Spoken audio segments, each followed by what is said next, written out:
এক ঘুষিতে দানব কাবু, কাঠবিড়ালির ঘুষিতে ধাক্কা খেয়ে হতভম্ব ভালুক, হাসছে নেটপাড়া। পাহাড়ি রাস্তার ধারে অবিশ্বাস্য এক দৃশ্য। একদিকে গভীর খাদ, অন্যদিকে খাড়া পাহাড়। মাঝখান দিয়ে ধীরে ধীরে গাড়ি চালাচ্ছিলেন এক ব্যক্তি। হঠাৎ চোখে পড়ল এক অদ্ভুত লড়াই। মাঝ রাস্তায় এক কাঠবিড়ালি আর এক বিশাল ভালুকের মুখোমুখি যুদ্ধ। সঙ্গে সঙ্গে মোবাইল বার করে ক্যামেরাবন্দি করলেন সেই মুহূর্তটি।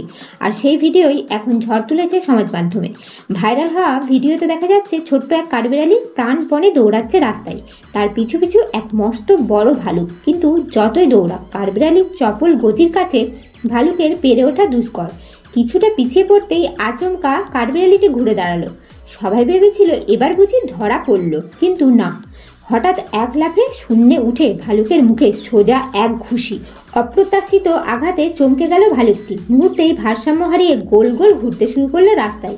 অন্যদিকে সুযোগ বুঝে চুপি চুপি দৌড়ে পালালো দুষ্টু কাঠবিড়ালি।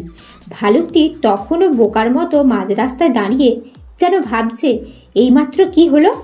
ভিডিওটি দেখে নেটপাড়া এখন হেসে গড়াগড়ি খাচ্ছে। কেউ বলছেন এই কাঠবিড়ালিকে হলিউডে নেওয়া উচিত, কেউ আবার লিখছেন এমন ঘুষি মারতে শেখা দরকার। তবে অনেকেই সন্দেহ প্রকাশ করেছেন এটা নাকি আসলে বাস্তব নয়, বরং কৃত্রিম বুদ্ধিমত্তার কারসাজি। সত্যি হোক বা সাজানো, এক ঘুষিতে ভালুক কাবু করার এই দৃশ্য এখন সোশ্যাল মিডিয়ায় ভাইরাল।